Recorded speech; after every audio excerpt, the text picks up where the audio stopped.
मेरा नाम शालिनी है। आज मैं आप लोगों को अपनी कामयाबी की कहानी सुनाने जा रही हूँ। मेरी वह कामयाबी जो मेरे सच्चाई की वजह से सब लोगों के सामने आई थी। मेरे परिवार में मेरी माँ और मेरे बड़े भैया रहते थे। मेरे पिताजी की मौत तो काफ़ी सालों पहले हो चुकी थी। मेरे भैया की शादी को 3 साल हो गया था और 6 साल पहले ही मेरे पिता का देहांत हो गया था। मेरे परिवार के घरेलू मामले कमज़ोर थे, लेकिन हमारे घर का खर्च आसानी से हो जाता था क्योंकि मेरे पिता बहुत मेहनती इंसान थे। मेरे भैया भी जॉब करते थे, लेकिन जब से उनकी शादी हुई थी तभी से हमारे घर के खर्च और ज़्यादा बढ़ गए थे। मेरे पिता के देहांत के बाद हमारे घर के हालात तो जैसे बदल कर ही रह गए थे। मेरे भैया का नाम अजय था। फिर मेरे भैया हम माँ बेटी के साथ बहुत अच्छे से रहते थे, लेकिन जिस दिन से मेरे पिता का देहांत हुआ था और घर की सारी जिम्मेदारी मेरे भाई के कंधों पर आ गई थी, उसी दिन से भाई का मिजाज हमसे बदला बदला रहता था। मेरी माँ को डायबिटीज़ थी, इसीलिए हमेशा उनकी दवाई चलती रहती थी। एक दिन भैया मेरी माँ से कहने लगे, माँ मैं अब घर का खर्च नहीं उठा सकता, कितनी महंगाई बढ़ गई है और फिर मेरी पत्नी भी प्रेग्नेंट है। आपको तो पता है कि डिलीवरी के लिए अस्पताल में कितना खर्चा आता है। नॉर्मल डिलीवरी या हो या ऑपरेशन, दोनों में ही काफ़ी खर्चा आता है। इसीलिए मुझे तो पहले से ही पैसों का बंदोबस्त करके रखना पड़ेगा। आप यह भी जानती हैं कि शादी के बाद कितने खर्चे होते हैं। बच्चा पैदा हो जाएगा तो और हो जाएंगे। मैं आप दोनों माँ बेटी के साथ जितना कर सकता था मैंने कर दिया। अब मैं आप दोनों से माफ़ी मांगना चाहता हूँ, क्योंकि अब मैं आप लोगों का खर्चा नहीं उठा सकता।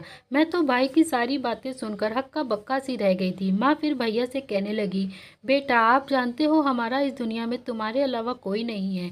तुमने भी हमसे हाथ खींच लिया तो हम कहाँ जाएंगे और क्या करेंगे। भैया ने कहा, मुझे नहीं पता आप लोग क्या करोगे, लेकिन मैं इतना जानता हूँ कि मेरे पास अब कुछ नहीं है आप दोनों के लिए। अब मैं आपकी कोई सहायता नहीं कर सकता। मैं तो खुद बहुत मजबूर हूँ, नहीं तो मैं, आप जानती हो मैं आपको कितना मानता हूँ। माँ कहने लगी, बेटा तुम्हें मुझ पर तरस नहीं आता तो कम से कम अपनी बहन का ही ख्याल कर लो। यह जवान हो गई है, इसकी शादी करके इसको भी अपने ससुराल का करना है। मेरा क्या है, मैं तो जिंदगी काट लूंगी। माँ की बात सुनकर भाभी अपने कमरे से बाहर आ गई। वो कहने लगी, अजय मैंने तो तुम्हें पहले ही कहा था कि हम इस घर को छोड़कर चलते हैं, क्योंकि घर में रहते हुए आपकी माँ हमें सुकून से जीने नहीं देगी। इनका तो ख़त्म ही नहीं होता। जाने इनके हाथों में कितनी लंबी लिस्ट बनी हुई है। आपने इनको साफ साफ अपनी सारी परेशानी बता दी, फिर भी आपकी माँ बहुत जिद्दी है। फिर भी इनको आप पर कोई ख्याल नहीं आता। कैसे आपको मक्खन लगा रही हैं। अजय आप बिल्कुल ठीक कह रहे हो। एक काम करो, मेरा और अपना सामान पैक कर लो और हम दोनों अभी यहाँ से चलते हैं।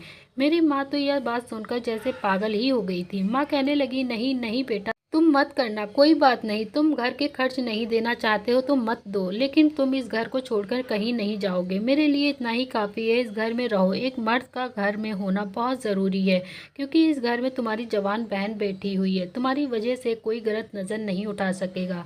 भैया कहने लगे, माँ आपके पास अभी भी वक्त है, सोच लो, फिर बाद में मुझसे मत कहना कि मुझे कोई पैसा नहीं देते। और सोच लो और शालिनी से भी पूछ लो हमें घर में देखना चाहती हैं या फिर नहीं। इतना बोलकर भैया घर के बाहर चले गए। भाभी भी अपने कमरे में चली गई। मैं माँ के पास आकर बैठ गई। मैं माँ से ऊंची आवाज़ में कहने लगी, माँ आप इन दोनों को घर से बाहर क्यों नहीं निकाल देती। जब पिताजी जिंदा थे और वह कमाते थे तो भाई खाते थे, और अब जब भैया पर सारी जिम्मेदारी आ गई तो अलग होने की बात कर रहे हैं। अब हमें खाना कौन देगा। माँ के इन सवालों का मेरे पास कोई जवाब नहीं था, इसीलिए मैं चुप बैठी थी। हम अपनी परेशानी में खोए हुए थे। भाभी अपने कमरे से बाहर निकल कर आई और कहने लगी, आज कोई किचन में काम करने के लिए जाएगा या फिर घर में किसी की मौत हो गई है, रोना धोना लगा रखा है। तुम दोनों माँ बेटी को पता है कोई काम नहीं कर सकती। मैं प्रेग्नेंट हूँ, इसीलिए बहुत मुश्किल हो गया है मेरे लिए काम करना। अब तुम लोग घर का काम करो। मेरा 5वां महीना चल रहा है। इन दिनों वैसे भी माँ बनने वाली औरतों को बहुत ज़्यादा भूख लगती है, लेकिन तुम्हें तो इस बात का कोई परवाह ही नहीं है। ना जाने तुम मेरी कैसी सास हो। दोनों माँ बेटी काम चोरी करके यहाँ बैठी हो। किचन में जाओ और कुछ खाने पीने का इंतज़ाम करो। मेरा जी घबरा रहा है, इसीलिए मेरे लिए जल्दी से कुछ बनाकर ले आओ। माँ तुरंत उठकर चल पड़ी। मैंने माँ का हाथ पकड़ा, उन्हें बहुत रोकने की कोशिश की। मैं भाभी से कहने लगी, अब जब हमें घर में कुछ खाने को नहीं मिलेगा तो फिर हम बनाएं भी क्यों। अपने और अपने पति के लिए खाना बना सकती हो, हमारा इस दुनिया में कोई नहीं। सिर्फ एक ही भाई था, वह भी आपने हमसे छीन लिया। अब हम किचन में जाकर क्या करेंगे? आप अपने लिए खाना बना सकती हो, हम पहले ही बहुत परेशान हैं, इसीलिए हमें और ज़्यादा परेशान मत करो। तभी भाभी तेज़ आवाज़ में बोलने लगी और कहने लगी, कैसे बात कर रही हो तुम? तुम्हें पता है मैं तुम्हारी भाभी हूँ और तुमसे बड़ी हूँ। तुम्हारी ज़बान तो बहुत तेज़ चलने लगी। न जाने अपने ससुराल जाकर तुम जल्दी से तलाक लेकर हमारी सूरत पर आकर यहाँ दोबारा से बैठ जाओगी। मैंने भाभी से कहा, पता नहीं इतनी भी शर्म नहीं आई, आपको यह डर नहीं है कि भगवान आपकी गोद से भी आपका बच्चा छीन सकता है। तभी भैया घर में आकर हमारी बातें सुन रहे थे। उन्होंने तो मेरी कही हुई बातें सुनी थी, तो उनका अपने आप पर काबू नहीं रहा और आते ही उन्होंने मेरे मुंह पर थप्पड़ मार दिया था। आज तक मुझे किसी ने भी हाथ नहीं उठाया था। मुझे मेरे पिताजी ने और माँ ने बहुत लाड प्यार से पाला था। एक दिन मैं बहुत उदास घर के बाहर बैठी थी। एक पड़ोस की नर्स मेरे पास आई जो बहुत अमीर थी। मुझसे कहने लगी, तुम बहुत उदास सी रहती हो, किसी से बात नहीं करती हो, ऐसा लगता है जैसे तुम किसी वजह से बहुत परेशान हो। मैंने उसे अपनी बीते हुए कल की सारी बातें बता दी। आज मेरा दिल बहुत दुखा हुआ था, मैं खुद पर काबू नहीं कर पाई थी और अपने सारे गुजरे हुए हालात उसको बता दिए। मेरी बात सुनकर वह भी उदास हो गई और कहने लगी, तुम भी अपने लिए कोई अच्छी सी नौकरी देखो। जो लड़की अपने पैरों पे खड़ी होती है वह बहुत मजबूत होती है। बल्कि ऐसा करो, जब तक तुम्हारी मामी अस्पताल नहीं जाती तुम थोड़ा बहुत अपनी कमाई कर लो। मैं उसे कहने लगी, यह कैसे मुमकिन हो सकता है? वो बोली, मेरे पास काम है जो बहुत आसान है, क्या तुम वो कर सकती हो? मैंने उसकी तरफ देखा और कहा, क्या बात है, तुम क्या कहना चाहती हो? मुझे बताओ कि क्या काम करना है। उसने कहा, तुमको बस सामान लेकर जाना है और जहाँ बताया जाए वहाँ देना है। बदले में तुमको पैसे मिलेंगे जिससे तुम अपना खर्च पूरा कर सकती हो। मैंने उस लड़की का ऑफर एक्सेप्ट कर लिया, लेकिन मुझे यह नहीं पता था कि कौन सा सामान वहाँ देकर आना है। और उसने मुझे यह भी कहा था कि इस बारे में तुम्हें किसी को नहीं बताना है, क्योंकि हर रोज़ इस काम के लिए लड़की तलाश में रहती है। यह काम उसे दिया जाए। यह काम हर किसी की बस की बात नहीं है, क्योंकि यह किसी भरोसेमंद इंसान का काम है। तुम मुझे भरोसेमंद लगती हो, तुमने मुझे पहले ही मुलाकात में अपने बारे में सब बता दिया और तुम पर मुझे भरोसा हो गया है। मैंने ऐसा ही किया। मैंने ये बात मामी से छुपा ली।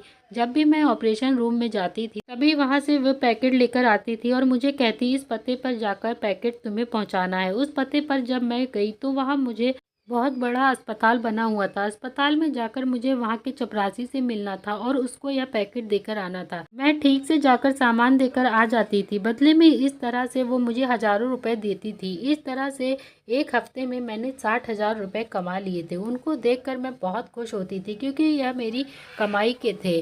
साथ ही हमारे हालात ठीक हो रहे थे। छोटे से काम के लिए मुझे इतने ढेर सारे पैसे मिलते थे। मगर मैं यह सोचने पर मजबूर हो गई थी कि ऐसा क्या होता है इसमें। मगर नर्स ने मुझे खोलने से मना किया था, इसीलिए उसकी पैकिंग खोलना मेरे लिए नामुमकिन था। क्योंकि अगर मैं कभी कोशिश भी करती तो पैकिंग को खोलने की, तो चपरासी को अच्छी तरह से पता लग जाता किसी ने खोलने की कोशिश की है। वे मुझे सबसे छुपाकर ही ये काम करने के लिए कहती थी। एक दिन मैंने ठान लिया था कि आखिर इसमें ऐसा क्या होता है।